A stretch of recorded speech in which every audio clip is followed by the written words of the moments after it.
39절입니다. 사도행전 8장 26절부터 39절, 신약성경 201페이지입니다. 한 절씩 교독하겠습니다. 제가 먼저 26절 봅니다. 주의 사자가 빌립더러 일러 가로되 일어나서 남으로 향하여 예루살렘에서 가사로 내려가는 길까지 가라 하니 그 길은 광야라.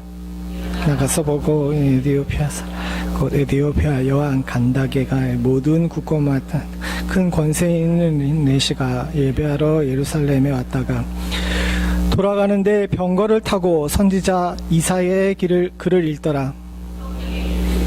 이 시대에 이 병거로 가까가 하시거늘 빌립이 달려가서 선지자 이사야의 글 읽는 것을 듣고 말하되 읽는 것을 깨닫느뇨. 내 지도하는 사람이 없으니 어찌 깨달을 수 있느냐 하고 빌립을 청하여 병거에 올라 읽는 성경 구절이 이것이니 일렀으되 저가 사지로 가는 양과 같이 끌리었고 털 깎는 자 앞에 있는 어린 양의 잠잠함과 같이 그 입을 열지 아니하였도다. 찬찬했으니 누가 가히 그 세대를 말하리요. 그 생명이 땅에서 빼앗김이로다 하였거늘 내시가 빌립더러 말하되 청컨대 묻노니 선지자가 이 말한 것이 누구를 가리킴이뇨? 저가 자기를 가리킴이뇨? 타인을 가리킴이뇨? 입을 열어 이 길에서 시작하여 예수를 가르쳐 복음을 전하니 길 가다가 물이 있는 곳에 이르러 내시가 말하되 보라 물이 있으니 내가 세례를 받음에 거리낌이 무슨 거리낌이 있느뇨? 예. 흥거를 끈거 빌립과 내시가 둘 다 물에 내려가 빌립이 세례를 주고 함께 읽겠습니다. 둘이 물에서 올라갈새 주의 영이 빌립을 이끌어 간지라 내시는 혼연히 길을 가므로 다시는 보지 못하니라. 아멘. 지난주에 우리가 함께 빌립에 관한 이야기를 봤는데 지난주 말씀을 통해 가지고 저와 여러분들이 나눈 것은 핍박받는 성도들이 소외된 땅에 갔을 때 말씀을 세우고 말씀을 전함으로 말미암아 그곳이 기쁨의 성이 됐다는 사실에 대해서 함께 나눴습니다. 그리고 우리 교회에도 하나님께서 그와 같은 은혜를 주셨는 줄로 믿습니다. 말씀을 붙잡고 말씀을 전하는 데 힘써 행했더니 우리들에게 하나님께서 참 놀라운 기쁨을 허락해 주셨는데 그냥 그 기쁨의 성에 머물러 있는 것이 아니라 이제 우리가 광야로 나아가야 된다는 것까지 저와 여러분들이 함께 나눴죠. 오늘 본문에서는 광야로 나간 빌립이 만난 사람 이디오피아 내시, 이름도 제대로 알지 못하는 이 사람에 관해서 저와 여러분들이 함께 말씀을 나누고자 합니다. 그러나 이 말씀은 아마도 여러분들이 그동안 들었던 말씀하고는 조금 다른 관점에서 볼 수 있을 거예요. 왜냐하면 미리 말씀드렸던 것처럼 2월 한 달은 우리가 전도하고 선교하는 일에 관해서 함께 나누는 그런 한 달로 삼았는데 사실 전도하고 선교하는 일에 있어서 가장 큰 걸림돌이 무엇일까요? 여러분, 전도하고 선교하는 일에 있어서 가장 큰 걸림돌이 무엇일까요? 사실 왜 전도를 못합니까? 라고 물어보게 되면 많은 사람들이 갖가지 이유를 댑니다. 그런데 사실 정확하게 보게 되면 전도를 막는 가장 큰 이유는 바로 교회예요. 왜 이런 말씀을 드리는지 오늘 말씀을 통해 가지고 우리 함께 나눠보면서 우리 교회가 주의 은혜 가운데 받은 이 귀한 축복, 기쁨의 성이 된 이 축복을 이웃에게 나누며 더욱더 살아서 하나님께서 기뻐하시는 성령의 말씀에 순종하는 귀하고 복된 교회가 되기로 다짐하실 수 있는 은혜가 있기를 간절히 소원합니다. 먼저 오늘 우리가 만나게 될 이 빌립이 만난 사람 에디오피아 내시에 관해서 우리가 함께 생각해 보려고 합니다. 에디오피아 내시는 사모하는 자였어요. 이 사람은 굉장히 크게 사모하는 사람이었습니다. 왜냐하면요, 우리가 27절을 같이 한번 읽어보겠습니다. 시작. 일어나 가서 보니 에디오피아 사람 곧 에디오피아 여왕 간다게의 모든 국구를 맡은 큰 권세 있는 내시가 예배하러 예루살렘에 왔더라. 여기서는 저가 예배하러 예루살렘에 왔다라고만 이제 끝내지만 사실은 저 말 자체가 그렇게 쉽게 나올 수 있는 말이 아니었습니다. 이 이디오피아 내시가 예루살렘까지 오게 된 일이 얼마나 큰일인지에 대해서 잠깐 설명을 드리려고 합니다. 여기에 에디오피아라고 나와 있는데 지금 현재 지도상에 나와 있는 아프리카에는 에디오피아 거기 사람을 이야기하는 것이 아니에요. 성경에 나오는 에디오피아는 나일강 북부 지금의 수단이죠. 이 수단 지역을 이야기합니다. 여러분 구약 성경에 보게 되면 구스 사람이라는 이야기가 종종 나오죠. 이 구스 사람이라는 얘기가 종종 나오는데 이 구스 사람들이 바로 에디오피아 사람들이에요. 지금으로 얘기하게 되면 이 아프리카의 끝에 있는 아프리카의 뿔에 있는 에디오피아를 이야기하는 것이 아니라 나일강 상류에 지금에야 많이 사막으로 변했지만 그 당시에 굉장히 밀림처럼 되어 있던 지역이 있었는데 거기가 바로 신약 성경에 나오는 에디오피아라는 지역이었습니다. 이 에디오피아 사람들이 구스 사람들이 얼마나 특별했냐 하면 지금도 전 세계에서 가장 평균 키가 큰 나라 하게 되면 수단 사람들이에요. 수단 사람들이 키가 굉장히 큽니다. 한 1m 90 정도가 평균 키라고 이야기하죠. 그리고 굉장히 고대서부터 싸움 잘하기로 유명했어요. 그래서 어떤 일이 있었냐면 구스가 애굽을 갖다가 정복을 해가지고 한동안 애굽의 파라오가 시커먼 사람들이었습니다. 애굽의 파라오 하게 되게 되면 좀 이렇게 누리끼리한 사람들이라고 생각을 하는데 한동안 애굽의 왕조가 한 120년가량 이 구스 사람들이 애굽을 지배하는 바람에 애굽의 파라오가 시커매졌어요. 근데 후에 이 애굽 사람들이 다시 구스 사람들을 몰아냈죠. 그리고 이 구스 사람들이 다시 나일강 북부 쪽으로 지금의 수단 땅으로 몰려가게 됐습니다. 그래서 세운 나라가 바로 에디오피아예요. 그러다 보니까 이 에디오피아의 왕은 태양의 아들이었습니다. 그러니까 이집트 사람들이 태양을 섬겼잖아요. 이 태양의 아들, 파라오 자체가 신의 아들이기 때문에 이 신의 아들이 그대로 올라왔으니까 이 에디오피아 왕도 어떤 사람이겠어요? 태양의 아들이었던 거예요. 이 에디오피아 왕이 태양의 아들이기 때문에 너무 신성해가지고 이 사람은 세상의 정치를 하면 안 돼요. 그럼 세상의 정치를 누가 해요? 왕인 이 사람이 하질 못하니까 왕 대신 그의 엄마가 대신하게 했습니다. 어머니가 대신 세상을 통치하게 된 거예요. 즉 에디오피아라는 나라의 자체가 어떠냐면 너무 신성한 왕과 그 신성한 왕을 대신해서 통치하는 어머니 여왕이 있었어요. 그 어머니 여왕이 오늘 여기 나와 있는 간다게입니다. 이 간다게는 개인의 이름을 뜻하는 것이 아니라 로마의 황제는 카이사르라고 부르고 이집트의 왕은 파라오라고 부르는 것처럼 그 에디오피아의 세속 통치자의 이름을 간다게라고 했어요. 그냥 대대로 에디오피아의 왕의 어머니를 간다게라고 부르면서 이 사람이 세속 통치를 하고 있는 그런 존재였습니다. 그런 사람에게 있어서 이 내시는 국고를 맡은 사람, 즉 재무부 장관이었던 거예요. 제가 왜 이것을 장황하게 이야기하냐면요, 사랑하는 성도님들, 이 내시가 예루살렘까지 왔어요. 이 거리가 여러분 생각하는 것보다 굉장히 먼 거리였습니다. 지금에야 비행기 타면 슉 하고 가는 거리지만 그 당시에는 저 구스 땅에서 예루살렘까지 오려고 그러면 나일강을 타고 쭉 내려와야 됐어요. 나일강을 타고 내려오는 동안에 몇 번의 폭포가 있습니다. 폭포를 만나면 어떻게 되겠습니까? 내려가지고 우회하는 길을 따라서 내려가서 다시 폭포 밑으로 다시 배를 타고 내려와야 되죠. 더군다나 로마라 제국이 이집트를 정복하고 있었기 때문에 구스와 에서 예루살렘을 올려가게 되려면 이 로마 제국의 제국 국경선을 넘어야 됐어요. 근데 그 당시 로마가 이 구스랑 그렇게 관계가 썩 좋은 편이 아니었습니다. 생각을 해보십시오. 반쯤 적성국인 나라의 재무부 장관이 예루살렘을 가겠다는 이유 하나만으로 그 먼 길을 따라가지고 적성국의 국경을 넘어야 되는 그런 상황이었던 거예요.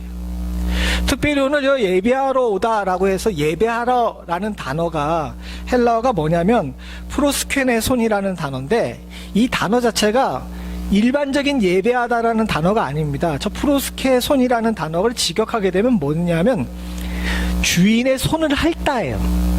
주인의 손을 핥다. 즉 경배라는 단어 중에서 가장 극단적인 단어입니다. 즉 그냥 예배하는 것이 아니라 뭐냐면 바닥에 엎드려가지고 이 주인에게 그 발을 핥는 것과 똑같은 그런 경배를 하러 왔다라는 표현을 쓰는 거예요. 그 멀리에서 온갖 불편함을 무릅쓰고 저기까지 사모하는 마음으로 찾아온 사람이 이디오피아 넷이었습니다.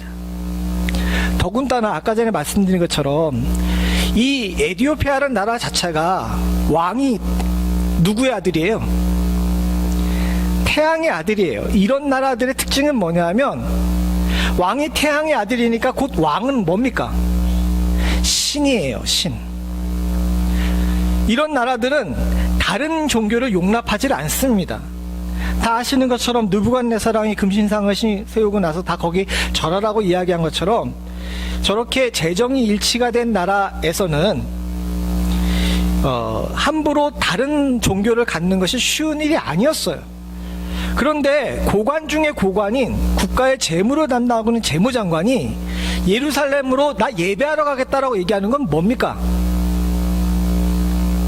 여러분, 이 일이 쉽게 느껴져요? 그렇지가 않아요. 온 나라가 태양의 아들인 왕을 섬기고 있는 나라에서 나 예배하러 예루살렘 가겠습니다 라고 이야기하는 재무부 장관이 나온 거예요. 즉 저 이디오피아 네시아가 27절에 간단하게 네시가 예배하러 예루살렘에 갔다라고 이야기하지만 저 네시는 지금 자신의 사회적 체면, 목숨, 시간, 그리고 후에 정치적인 책임과 심지어는 적성국에 넘어가가지고 예배드리러 그 먼 길을 가야 되는 불편함까지 다 감수하면서까지 예배로 지금 나온 겁니다. 참 귀하죠? 근데 사랑하는 성도님들, 우리도 마찬가지입니다. 제가 여러분들에게 한 가지 물어볼 테니까 이건 꼭 대답하세요. 오늘 예배 나오시기 편했습니까? 불편하셨습니까? 편했던 사람만 대답을 하고 나머지는 다 입을 다무는데 이건 꼭 불편하다는 이야기겠죠? 사실 예수 믿는 사람도, 신앙생활을 오래 한 사람도 주일날 예배 가기가 그렇게 쉽지 않은 날이 있어요. 그렇죠? 더 나가서 보게 되면 사랑하는 성도님들, 예수 안 믿고 교회를 떠나거나 아니면 신앙생활 안 하는 사람이 저 교회 문턱을 넘어오는 것이 쉬울까요? 어려울까요? 이건 굉장한 결단이 필요합니다. 여러분들도 과거의 기억을 되새겨 보십시오. 처음 예수 믿었을 때, 또는 처음 이 멤피스 연합장로교를 택해서 교회 문턱을 넘을 때, 사랑하는 성도님들, 그것이 쉬웠습니까? 그건 간단하고 쉬운 일이 아니에요. 어느 날 어느 성도가 저한테 얘기하더라고요. 신방을 가서 이야기하는데 얘기 중에 갑자기 목사님, 제가 그 교회 나가는 게 그렇게 쉬운 일인 줄 아세요? 라고 이야기하시더라고요. 그 얘기 들었을 때 제가 어떤 생각이 들었을까요? 처음에는 왜 이런 얘기를 나한테 하지? 라고 생각했지만 시간이 지나가지고 곰곰이 생각해 보니까 그분이 그런 얘기를 하시는 것에 대한 의미를 알게 되고 스스로도 아, 그렇지, 성도들이 교회 나와 예배하는 일이 그렇게 쉬운 일은 아니지 라는 생각이 들게 되더라는 거예요. 종종 우리 교회에는 교회를 선택하고자 하시는 분들이 교회의 문턱을 넘어오는 경우가 있습니다. 또는 오랫동안 전도하다가 권유함으로 말미암아 교회에 처음 방문하시는 분들이 있죠. 사랑하는 성도님들, 그분들이 귀하죠. 우리는 그들을 귀하게 여겨야 됩니다. 이디오피아 네시가 산 넘고 물 건너가지고 이 먼 길을 찾아오는 그 귀한 모습을, 사모하는 모습을 가진 것처럼 그들도 어떤 이유에서든지 하나님께서 성령으로 그의 마음에 감동하셨든지 아니면 인력으로 끌려왔든지 상관없이 그 귀하고 소중한 마음에 대해서 우리가 알고 이해할 줄 알아야 됩니다. 초대교회가 다른 교회들보다 능력이 있었던 이유 중에 하나는 바로 그것이었습니다. 그 당시에 교회는 교회를 택하는 사람들에게 참 많은 포기를 요구했어요. 예수를 믿기 때문에 많은 것을 포기해야 됐고, 예수를 믿기 때문에 많은 것을 불편하게 여겨야 되는데도 불구하고 교회로 나와 예수를 믿는 일을 택한 일은, 사랑하는 성도님들, 그렇게 쉬운 일이 아니었습니다. 그럼에도 불구하고 교회가 부흥하고 열려있을 수 있었던 것은 뭐냐면, 사랑하는 성도님들, 교회에 있는 모든 성도들이 그들의 그런 발걸음을 소중하고 귀하게 여겼기 때문인 줄로 믿습니다. 사랑하는 성도님들, 앞으로도 많은 분들이 저 문을 열고 이 교회 안으로 들어올 것입니다. 저와 여러분들은 그들이 그런 선택을 하게 된 것을 귀하게 여길 수 있기를 간절히 소원합니다. 더 나아가 그들이 그렇게 하게 된 것은 그들의 마음과 결단으로 된 것이 아니라 하나님의 성령의 감동으로 된 것인 줄로 믿습니다. 하나님께서 보내신 자들을 우리가 귀하고 소중하게 여겨야 되는 것은 당연한 일입니다. 오늘날 많은 사람들이 그렇게 하지 못합니다. 오늘날 교회가 가장 약하고 어려운 것은 무엇이냐면 교회 문턱이 너무 높다는 거예요. 그리고 교회가 너무 삐까번쩍하다는 겁니다. 제가 이런 표현을 써서 죄송한데, 제가 아는 목사님 중에 한 분이 굉장히 지혜로우신 분이 있으셨어요. 교회가 건축된 지 오래돼 가지고 굉장히 허름해졌는데 교회를 리모델링 해야 될 일이 있었습니다. 근데 많은 분들이 우리 교회는 로비라는 게 없어서 그런데, 사실은 교회에 이렇게 들어가게 되면 로비라는 게 있어요. 제 인트로 이런 부분이 있는데, 거기를 한국에 있는 교회들을 가보셨으면 알겠지만은 한국에 있는 교회 로비가 어떻습니까? 그 호텔 로비 같이 이렇게 해놓잖아요. 예, 그게 그런 이렇게 분위기들이었어요. 그래서 교회 건축을, 재건축을 감당하고 있는 우리 집사님들, 안수 집사님들과 장로님들이 그와 같은 교회 로비를 갖다가 호텔 로비처럼 만드는 계획안을 가지고 목사님을 찾아갔어요. 근데 목사님이 이걸 자꾸 퇴짜를 놓는 거예요. 가져갈 때마다 퇴짜를 놔요. 건축 그 사무소 사람들과 같이 청사진을 만들어가지고 가져가면 퇴짜를 놓습니다. 그럼 이 사람들이 야, 이거보단 더 해야 되나 보다 라고 생각을 하고 더 이쁘고 더 화려하게 만들어가지고 찾아갈 때마다 목사님이 퇴짜를 놓으세요. 아무 얘기도 안 하고 자꾸 퇴짜를 놓으시니까 결국은 장로님들이 가셔서 목사님 도대체 뭘 원하십니까? 라고 이야기했더니 이 목사님이 하시는 얘기가, 이렇게 만들어 놓은 노비를 나는 도저히 밟고 들어갈 자신이 없다라고 이야기하시더라고요. 그러면서 하시는 이야기가, 교회의 문은 모든 사람들에게 열려 있어야 하는데 호텔 로비와 같은 문턱을 과연 약하고 없는 사람들이 밟고 넘어올 수 있겠습니까? 라고 물어보시더라고요. 사랑하는 성도님들, 우리는 그냥 단순히 건축의 문제나 건물의 분위기 문제뿐만 아니라 우리 마음속에 있는 이런 문턱 또한도 생각해 봐야 될 줄로 믿습니다. 주의 전에 나와 엎드리는 자들이 얼마나 사모하는 자들인지 우리는 압니다. 단지 잊어먹었을 뿐이에요. 앞으로 주와 또 주의 말씀을 사모하는 우리와 우리 교회는, 그리고 또 부족한 종은 저 문턱을 넘어가는 자들이 넘어야 될 그 높고 커다란 장벽을 낮추고 깨부실 수 있는 은혜가 있기를 간절히 소원합니다. 제가 왜 이 말씀을 드렸냐 하면, 이 귀하고 또 귀한 이런 결단을 하고 예루살렘까지 찾아온 이 4시가 사실은 뭔가를 얻어서 돌아가지 못하는 상황이었다는 것입니다. 특별히 어떻게 생각을 하게 되냐면, 이 4시의 상태를 갖다가 나타내는 아주 중요한 단어가 있는데 뭐냐면 그건 바로 꺼리낌이라는 단어예요. 사실 성경에는 이 꺼리낌이라는 단어가 그렇게 자주 나오지가 않습니다. 근데 오늘 본문 36절에 보게 되면 이런 얘기를 하죠. 길 가다가 물이 있는 곳에 이르러 4시가 말하되 보라 물이 있으니 내가 세례를 받음에 무슨 꺼리낌이 있느냐라고 나옵니다. 저기 왜 꺼리낌이라는 단어가 썼는지에 대해서 우리가 좀 이해하고 넘어가야 될 부분이 있어요. 아까 전에 말씀드린 것처럼 에티오피아 내시는 예루살렘까지 찾아오는 길이 굉장히 멀고 험했습니다. 그럼에도 찾아왔죠.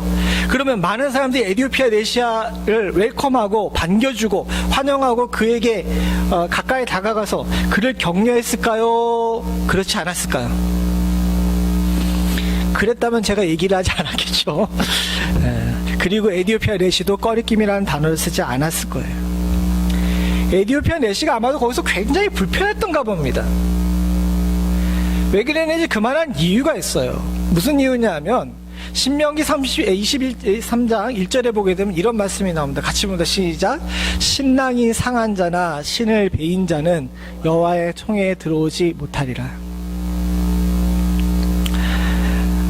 신랑이 상한 자나 신을 베인 자인데 되게 어려운 얘기죠.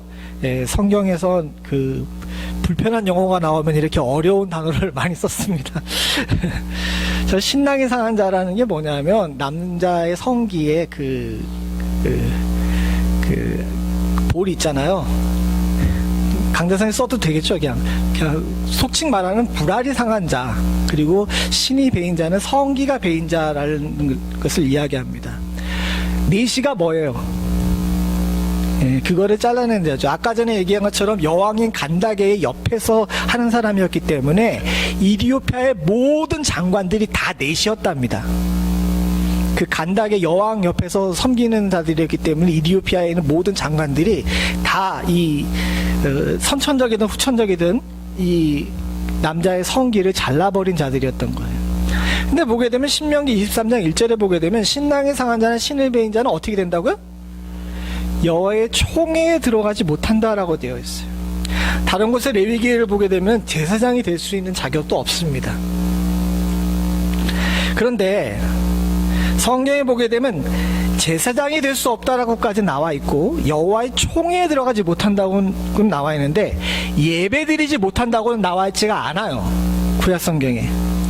제사장은 건강한 몸을 가져야 되기 때문에 내시가 될 수 없다라는 것은 분명히 나와 있지만 예배에 고자가 들어오지 못하라는 얘기는 없습니다. 단지 신명기 23장 1절에 보게 되면 뭐에 들어오지 못한다?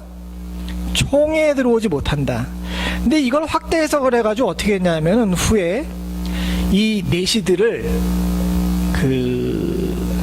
이스라엘 가나안 정착 시대 이후에 내시들을 성막을 출입하지 못하게 했어요. 즉 무슨 얘기예요? 예배를 못 들어오게 한 겁니다. 이 전통으로 그대로 나오게 되다 보니까 어떻게 되냐면 성전을 짓게 되면은 성전에 이렇게 성전 본체가 있어요. 이 성전 안에는 제사장들만 들어갑니다. 그 다음에 유대인의 뜰이라는 게 있어요. 유대인의 뜰이라는 게 있어서 한 3계단 정도 높게 되어 있는 이 뜰인데 이 유대인의 뜰에는 이스라엘 남자들만 들어갈 수 있어요. 그리고 나서 여인의 뜰이 있는데 이 여인의 뜰은 여자들, 이스라엘 여자들까지 들어갔고 그 다음 바깥이 이방인의 뜰이었는데 이 신랑이 상한 자나 신을 베인 자들은 이방인의 뜰까지밖에 들어가지 못한 거예요. 생각을 해보십시오. 사모하는 마음으로 말씀을 읽고 고대하다가 하나님께 예배드리러, 성경 표현 그대로 예배드리러 예루살렘까지 왔는데 예배를 드리러 들어갈 수 있어요? 없어요? 지금 들어갈 수가 없는 겁니다. 사실 교회 안에서 참 많은 이런 일들을 겪게 되는 경우가 있습니다. 교회 안에서 예배 드리려고 할 때 많은 사람들이 조건을 따지는 경우가 있죠. 그것이 교회의 문턱입니다.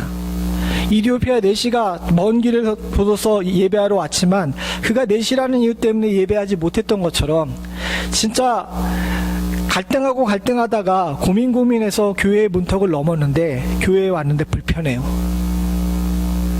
사람들이 넌 여기 왜 와 있니? 이런 눈으로 쳐다봐요. 아무도 환영해 주지 않아요. 내가 잘못 온 것 같은 느낌이 드는 그런 상황에 처해지게 됩니다. 이건 분명히 잘못이라는 거예요. 후에 이사야서 56장 3절에 보게 되면 이런 말씀을 하죠. 같이 봅니다. 시작. 여호와께 연합한 이방인은 여호와께서 나를 그 백성 중에서 반드시 갈라내시리라 말하지 말며 고자도 나는 마른 나무라 말하지 말라.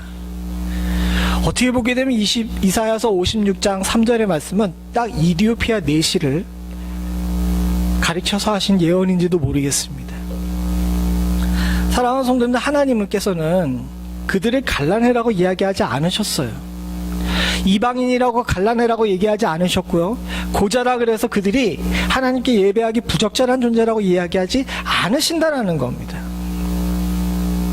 우리는 조건으로 교회의 문턱을 만들거나 교회의 문턱을 넘어온 자들을 조건으로 쫓아내서는 안 됩니다. 가난한 자나 부유한 자나 능력 있는 자나 능력 있지 못한 자나 또 나이 많은 자나 나이 어린 자나 상관없이 주님의 교회는 열려있고 주님께서 부르신 자는 모두 다 예배하기에 합당한 자들인 줄로 믿습니다. 누구도 마른 나무가 되지 않아야 되고 누구도 교회에서 갈라내야 될 존재가 되지 않아야 합니다. 물론 교회에 들어와서 악한 마음을 품거나 과거의 습속을 그대로 가지고 있는 자들은 주님의 말씀에서도 교회 바깥으로 출교하라고 되어 있죠. 그러나 주님이 교회 안에 들어와서 죄악된 과거를 회개하고 하나님 말씀에 순종하기로 마음먹은 모든 자들은 그 이전에 어떤 조건을 가지고 있고 어떤 결함을 가지고 있다 할지라도 하나님께서 받으실 만한 아름다운 주의 성도들인 줄로 믿습니다. 인간이 꺼리낌을 만들어가지고 성도가 예배하러 들어오는 것을 막는다는 것은 주께서 기뻐하시는 일이 아님을 우리가 분명히 기억해야 될 줄로 믿습니다. 또 한 가지 꺼리낌이 있었어요. 그 꺼리낌은 무엇이냐면 오늘 본문에 보게 되면 30절에서부터 시작해서 34절에 이 에디오피아 내시가 병거를 타고 가면서 뭘 읽고 있습니까? 성경을 읽고 있었어요. 돌아가는 병거를 타고 이사야의 글을 읽고 있었습니다. 사실 이 글이 그렇게 쉬운 상황이 아니었는데도 불구하고, 그리고 그 당시 그 포장도로가 아니잖아요. 그런데도 불구하고 그걸 굳이 읽고 가요. 읽고 가는데 그걸 빌립이 옆에서 쫓아가면서 그걸 읽는 것을 듣고 말하되, 아마 소리내서 읽었던 것 같아요. 읽는 것을 깨닫느뇨? 라고 물어봤습니다. 읽는 것을 깨닫느뇨? 라고 물었더니 31절에 보니까 뭐라고 얘기합니까? 지도하는 사람이 없으니 어찌 깨달을 수 있느뇨? 라고 나오죠. 사실 이때 읽은 이 본문은 뭐냐면 이사야서 53장 7절입니다. 제가 오늘 처음에 묵도할 때 읽었던 그 본문을 지금 읽고 있었어요.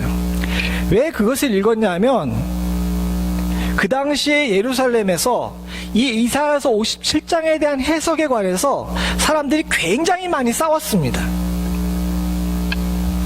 무슨 얘기냐? 읽는 성경 구절이 이것이니 일렀을 때 저가 사지로 가는 양과 같이 이끌리었고 라고 얘기하면서, 우리 성경에서는 그가 찔리면 우리의 허물을 인하며 라고 나와 있는 거기에서 그에 해당하는 저가 라고 나와 있는 이 저가 누구냐는 거예요. 어떤 사람들은 이것이 메시아라 그러고 어떤 사람들은 이것이 이스라엘이라고 이야기합니다. 그리고 그리스도인들은 저를 누구라고 얘기했겠어요? 예수님이라고 얘기했죠. 예수님이 십자가에 돌아가신 지 얼마 안 된 상황이기 때문에 이사야서 53장의 해석에 관해서 그리스도인들이 저기 이사야서 53장 7절에 나와 있는 저는 예수 그리스도라라고 이야기했더니 그 전통적인 유대인들이 거기에 논쟁이 합세해가지고 아니야 이것은 메시아야, 아니야 이것은 이스라엘이야 라고 이야기하면서 서로 자기들까지 막 싸우는 상태였던 거예요. 이런 상황 속에 에디오피아 내시아가 거기를 갔는데 가가지고 이 싸우는 걸 보니까 자기도 궁금해요. 그래서 이 궁금한 걸 가지고 성경을 자기가 연구해 보려고 성경을 샀어요. 여러분 이 당시 성경이 엄청나게 비쌌습니다. 저 성경은 다 양이나 소가죽으로 만든 데다가 일일이 필사했기 때문에 같은 무게의 금과 같은 무게를 가지고 있는 거였어요. 귀한 돈을 들여가지고 이 성경을 사가지고 이걸 읽고 있는데 문제가 있었어요. 아까 전에 31절에 얘기한 것처럼 지도하는 사람을 만날 수가 없는 겁니다. 아무도 에디오피아 내시가 말씀이 궁금해가지고 물어보는데 거기에 대해 대답해주지 않아요. 왜? 이 사람은 시커매. 그리고 뭐야? 복장이 다른 이방인이야. 거기다 뭐예요? 내시예요. 자기들끼리 싸우느라고 말씀이 궁금한 사람에 대해서 아무도 관심을 갖지 않았던 겁니다. 교회에 가지고 있는, 현대 교회에 가지고 있는 큰 문제 중에 하나가 있는데, 따라해 봅시다. 우리끼리 바쁘다. 따라하려니까 왜 안 해요? 따라하려다 보니까 이건 따라하고 싶지 않은 거예요? 다시 한번 따라해 보죠. 우리끼리 바쁘다. 현대 교회에 가지고 있는 큰 문제 중에 하나가 무엇이냐면 우리끼리 바쁜 거예요. 그러다 보니까 어려운 걸음에서 교회의 문턱을 넘어 들어와서 말씀이 궁금한 자들의, 말씀을 사모하는 자들에 대해서 아무도 거기에 관심을 갖지 않는 겁니다. 사실 성경에 이게 지문이 없어서 그런데 저 대답할 때 31절에 대답할 때 지도하는 사람이 없으니 어찌 깨달을 수 있느냐라는 이것이 저는 평문이 아니었을 것 같아요. 울분에 차가지고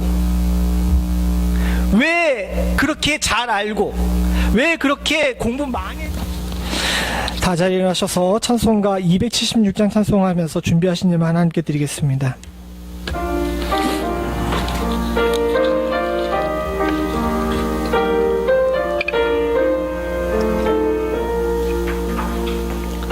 하나님의 진리 등대 길이 빛나니 우리들 도등대되어 주의 사랑 비추세 우리 작은 불을 켜서 험한 바다 비추세 물에 빠져 헤매느니 건져내어 살리세 죄의 밤은 깊어가고 성난 물결 설렌다 어디 불빛 없는 가고 찾는 물이 많구나 우리 작은 불을 켜서 험한 바다 비추세 물에 빠져 헤매느니 선전하여 살리세 너의 등을 놓두어라 거친 바다 빛처럼 빛을 찾아 헤매느니 생명선에 건져라 우리 작은 불을 켜서